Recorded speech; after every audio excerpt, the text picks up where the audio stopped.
bit of a strange, slightly mystical story because in the house where I live, the previous tenant, when they left, they took everything out. It was an empty room, but there was one single little book lying on the floor they left behind, and it was a book about life of Rodolpho Valentino.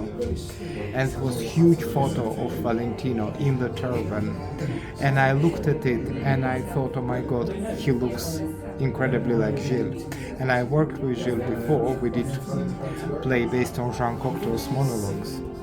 And I thought it would be perfect to play Valentino.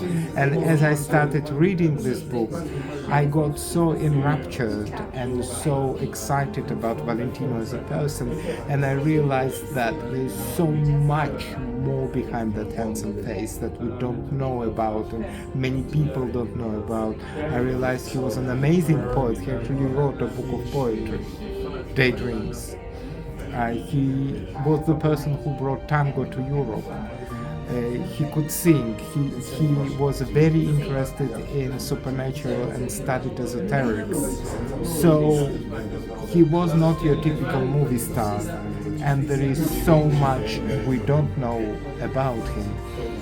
And then I started to read more. I started watching his films, and it oddly felt like Valentino was talking to me literally somehow, and I felt like I have no choice but I have to do it. It was like beyond me.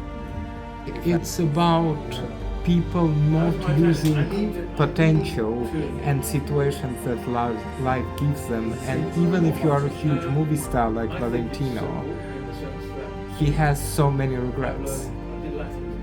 And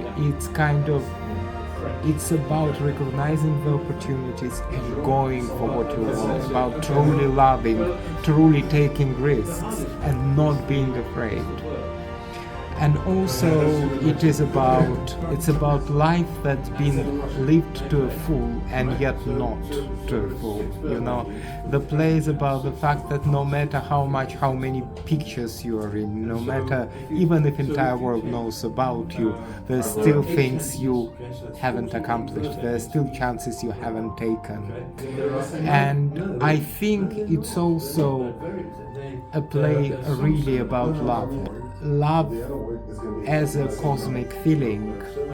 And Valentino says in my play many times, please allow yourself to be loved and love others. Mm-hmm. And I think today is a very important message. And it's also about eternity in a way. And it's about the fact that some people are actually immortal, like Rudolph Valentino. They can never die. Our second actress who helping Gilles, she is from Verona. He really wants us to take it to her hometown, especially since Valentino was Italian and Italy apparently he's very famous still. Mm-hmm. And we want to take it to Cambridge because I teach in Cambridge, and we would like to take it to festival to Georgia, which is my home country. So yes, it's not bad by far.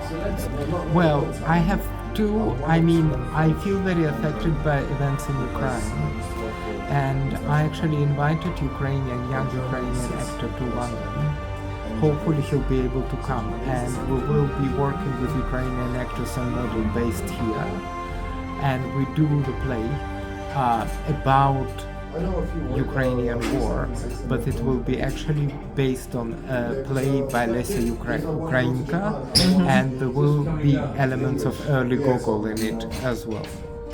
I've been thinking about writing a play about Nikolai II, and I always have a lot of plans. Mm-hmm. That never stops. I'm a French actor. Started my career in Paris, in France. Then I moved to London like 8 years ago. to pursue it. And we did with Dimitri a show like 3 years ago, just before the pandemic.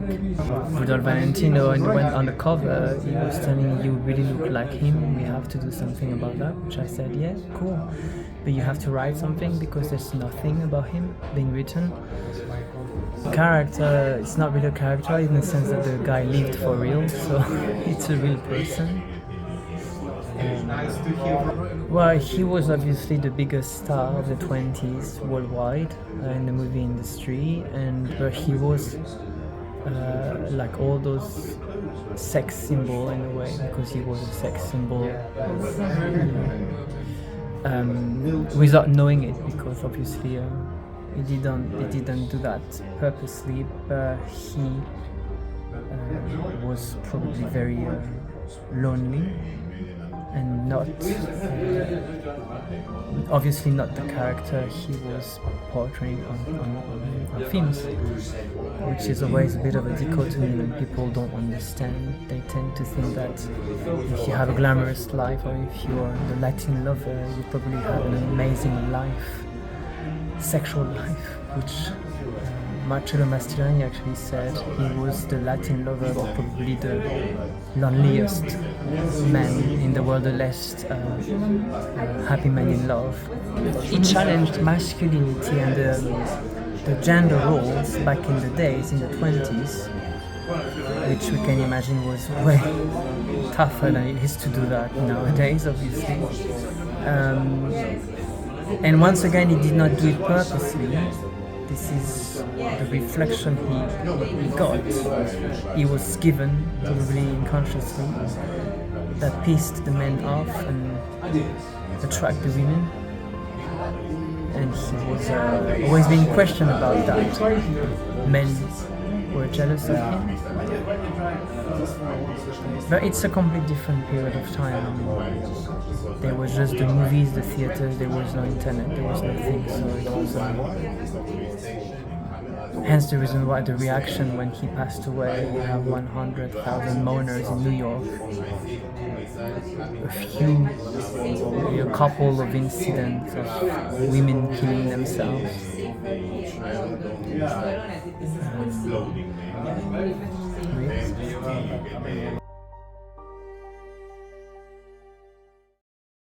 But in my last film though,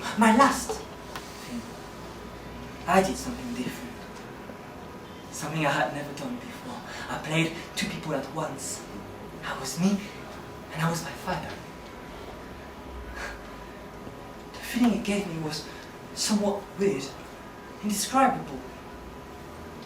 But as an actor I did well. I am proud of that achievement. My daring prince of the desert boldly rode across the arid landscape, but yet had to struggle with the powerful will of the man who gave him life.